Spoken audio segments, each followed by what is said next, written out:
Hey everyone, welcome back. It is Vorty here, and another day that's come by now, and here we're getting something new. This is actually a really exciting time to be on Global because we're getting new things all the time. It's actually pretty fun. So as always, I'm just gonna start off my video just kind of showing off what I got going on right now. Currently, this is my TM farming group. Just kind of update you guys because it's been a little while. The other guys are now gone and fully finished, and here we are. We're working on Champion's Belt, Sparky, Quick Assault, the Ring of the Lucii, and Excalibur is the one from one of the old ones, and it's almost finished. So one thing I've been doing recently is because I keep saving my Trust Moogles for nothing really, because nothing big has come out on Global that's really worth like pouring all of your Trust Moogles in right away. Second I get to 90%, I just put a 10% Trust Moogle in to finish it, and I put another group in. And that's advice from like one of the whales that I watch. Or Pink Whale, I think that's what I call him. I'm subscribed to him. He's actually a really good player and is a good whale. So he suggested that, and I started thinking about it. And really, the last 10% is really hard. So you know what? I'm just gonna do the same thing. It makes a lot of sense, so why not? Anyways, the reason you guys are here, the reason you got baited into this video. All right, so yesterday's news. A new trial boss is here, and it's the one that everybody has been waiting for. It is going to be Gilgamesh. Look at all those weapons. Look at that guy. What a sexy beast. Look at him. Alright, so this guy is not supposed to be a joke or anything. He's supposed to be one of the harder ones that we fight. So I'm super excited to get him, to actually fight him. And I'm hoping that he's got kind of the similar abilities and similar stats that they had in the Japanese version, but again, that can really much change. So he's appearing on the 9th of March, which is a few more days. So so Thursday. So yeah, Thursday is happening, which is 2 days away. Yes, I'm crazy. It's 5 a.m.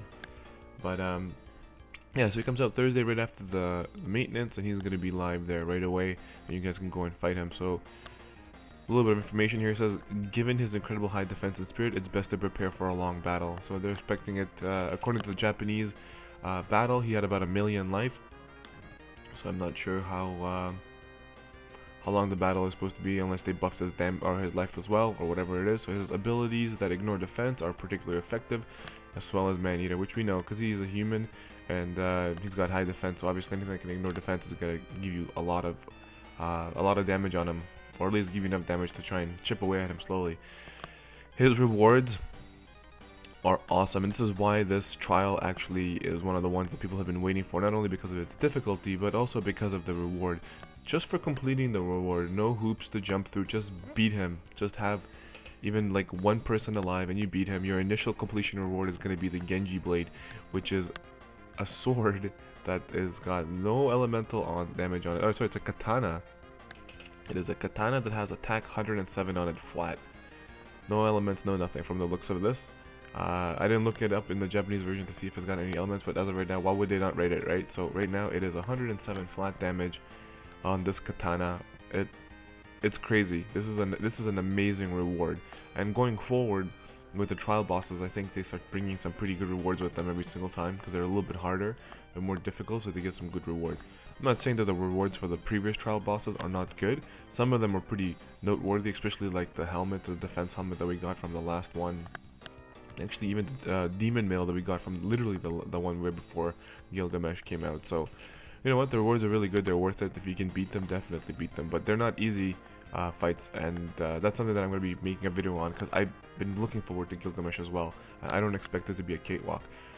Alright, so complete the quest. You'll also get 100 lapis the first time. Defeat Gilgamesh with a limit burst. You'll get a Trust Moogle by 10%.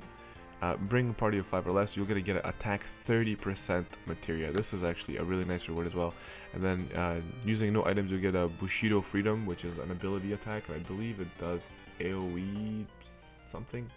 I can't really remember. But anyways, all of this stuff we're going to be going into more detail. This is just me bringing up the news and just talking about it a little bit. But again, once the event is live, we're going to talk about this a little bit more in detail, and I'm going to show you my strategy for fighting him. Okay, so it says here, enlist the help of Ramza and other memorable characters from the Gilgamesh Vanquishers summoned to defeat Gilgamesh.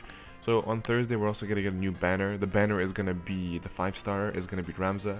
You're gonna have 2 4-stars, which is gonna be Snow and Agrius, and then 2 3-stars, which is gonna be Bards and Xdeath. These characters are pretty good. Agrius will get a 6-star later on. Snow is a pretty decent hand-to-hand combat tank. Xdeath is one of the best mages in the game. Bart is a very good battery in the game, as well as he gives you potential for some support. Ramza, I don't know.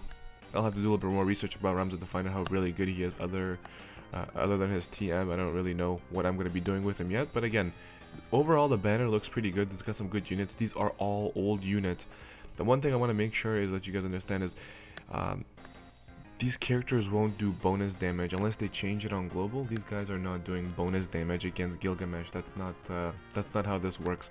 These characters here are characters that have beaten Gilgamesh in the various games that they've been a part of, like, you know, Lightning Returns or whatever. Can't remember what stars from Final Fantasy 2 and 3 and Tactics and stuff like that. So these are games where they've beaten Gilgamesh. They were tasked by having to beat him for whatever reason during the game, right? Without trying to give any story away.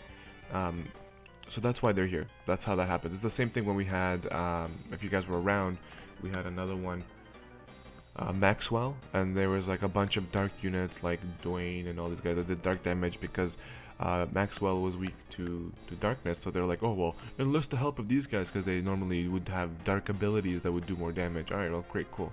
So that's kind of the similar case here. Most of these guys have, I don't think any of them have ignored defense or attacks here. So I mean, like, I know Xdeath has Man Eater or Man Killer or whatever the ability is called for him for his magic, so he does extra damage to man characters or human characters. So I mean, either way, anyways, the banner itself looks pretty good. If you don't have these characters and you like them, you can go ahead and pull on them. I mean, you're not going to lose anything. All of these characters here are pretty noteworthy. If you got any of them, I think you'd be pretty happy. Should you go ham? I don't know. We'll talk about that on Thursday when the banner comes out. I might do one pull hoping for Ramza, but other than that, I have all of these other characters. So I'm not really bent about it. Alright, now, the second I heard this, I went ahead and I started thinking to try and make a party to get all the elements covered for Gilgamesh. So, this is the party I made that I'm going to probably try the fight unless anything changes for global. This is the party I'm bringing along. Okay, so the gimmick behind Gilgamesh. So we're only going to go over this pretty quickly because I don't want to go in depth. We'll make a guide for that and we'll talk about that more in depth. But this is just like an overview. He does about 6 to 7 attacks per turn when he goes to attack, okay? So that's literally enough to devastate any party. It doesn't matter who you are. So the way you prevent him from doing attacks is if you don't want him to do, let's say, like a certain attack, you're gonna have to do like some fire damage. You're gonna have to do water damage, wind damage, earth damage, light damage. As long as you do those 5, it'll reduce his attack to only doing 2 moves, which is, I think, is like his signature moves is like the cross. I think it's called cross slash or something, which he does like AoE damage to everyone, like hybrid damage, kind of with like a little bit of, I think it's fire. I think his element was, and then he'll also do another one called like. I think it's called Tuzambe Geshi or something like that. And what it does is it's like he picks one target and he hits it. I can't remember what he did. It's the same stuff he did from the Final Fantasy 3 banner. I can't remember. When we fought on the bridge. It's Final Fantasy 4. Yeah, I think it's Final Fantasy 4. Yeah, whatever. Anyways. And then he's got a few other abilities where he can use like barrier or wall or whatever, like where he buffs himself. So he can use only a few abilities. He won't use these really big abilities that do like 190% damage to like people, whatever, and they weaken your whole party. So you want to have all the elements is essentially what I'm trying to say. You want to have your elements covered. Right? So the way I have it, Refia is doing nothing. Xdeath is gonna be there for the earth element, because he has, I'll show you the ability I'm talking about that he has. It's not it's a special.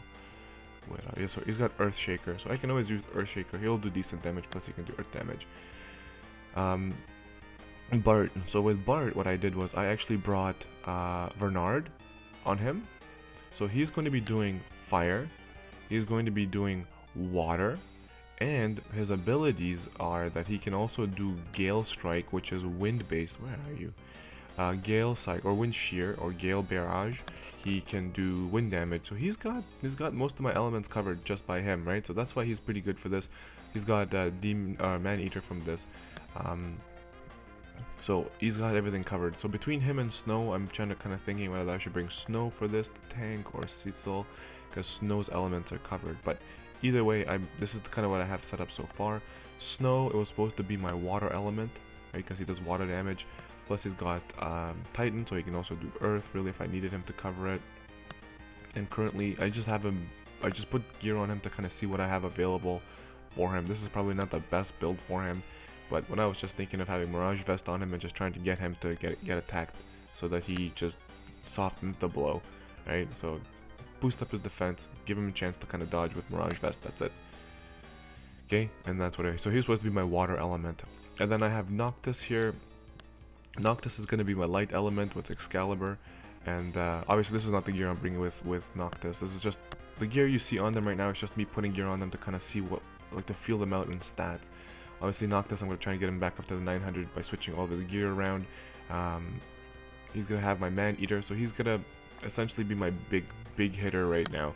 I have the extra Man Eater on him. I'm probably going to put Diablos on him so that he does all the damage as much as possible, because with his warp break or whatever, because he's not going to be using any magic.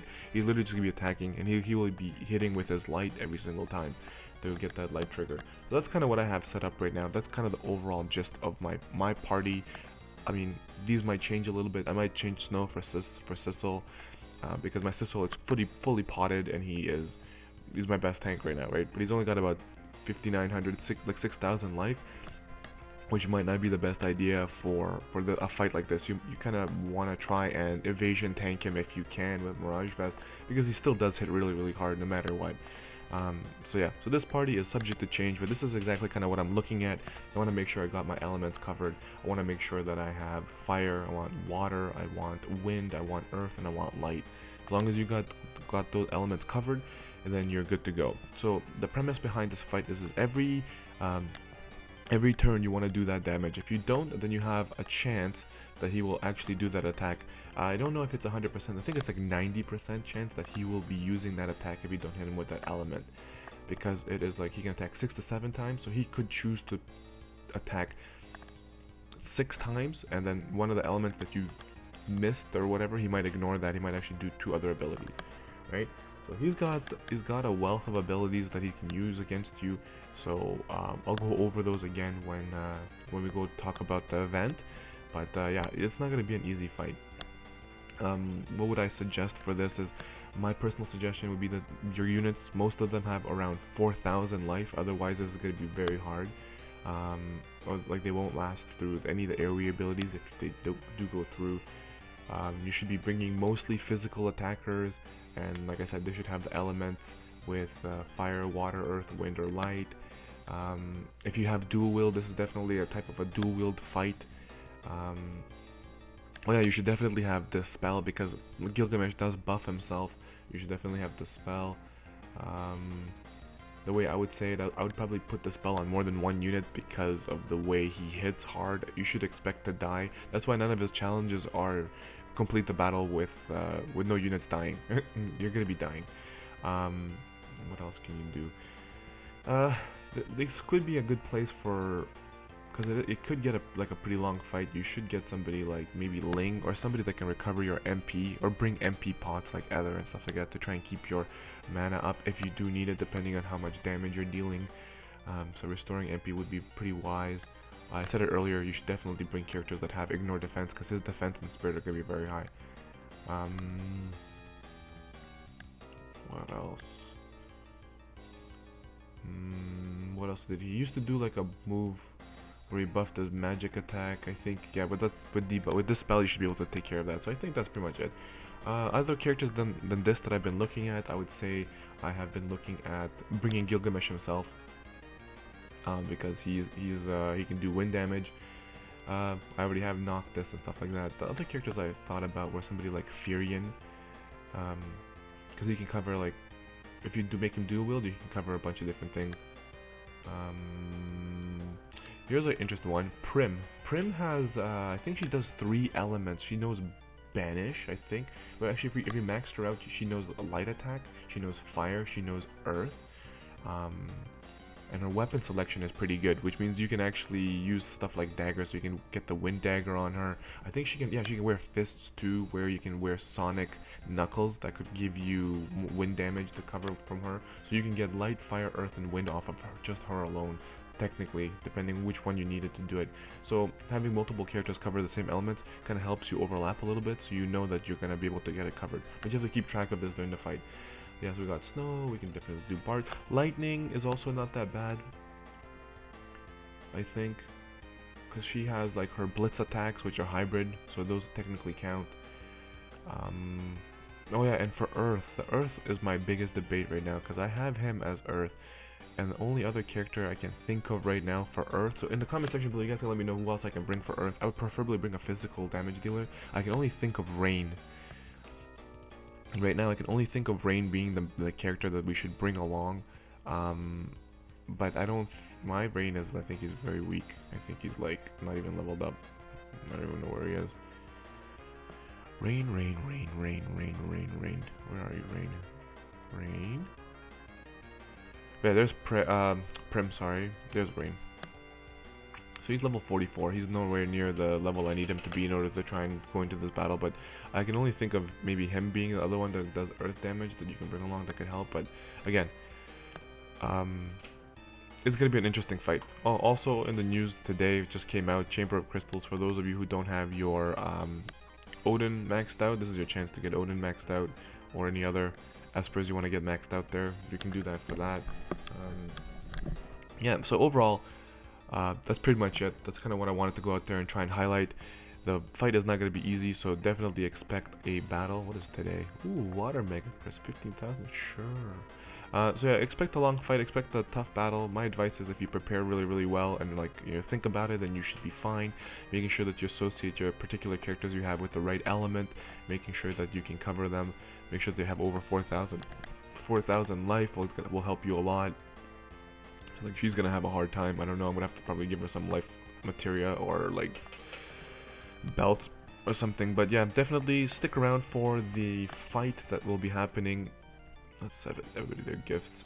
Yeah, so stick around for the tutorial on the fight. That's gonna come around. But yeah, this is kind of a quick overlook. I mean, like, it's a 20 minutes, but it's a quick overlook of what's gonna go, what to expect. I will be doing an in-depth look at all of his abilities and my personal strategy on what I'm gonna do to beat him. Because I did try him on the Japanese version. He's pretty strong because he's got like thresholds every like 20 or 30% where he just does even more damage, right? So stick around for that. That will be coming out probably Thursday-ish to Friday. The banner review will probably be around Thursday afternoon or so. You'll get a banner review, but those are older units, so it won't be a very long banner review. It'll just probably be saying which characters you can get, maybe a summoning video. Alright, cool. Hopefully you guys enjoyed the video. If you did, make sure you hit that like button. It is just information. It's nothing special, nothing crazy. If you are new, why don't you hit that subscribe button and stick around for the fight for Gilgamesh and additional tutorials on how to hopefully beat him with 5 units, etc. But yeah, if you guys can think of any other character right now, like, it is 5 AM and I'm having a hard time thinking. If you guys know some other unit that I could try and pick up for Earth other than like Prim and maybe Rain and those guys, we can see what we can do. But yeah, anyways, stick around for that and I will see you guys in the next video. This is Vorty and I am out of here. I'll see you during Gilgamesh. I'm out of here. Peace.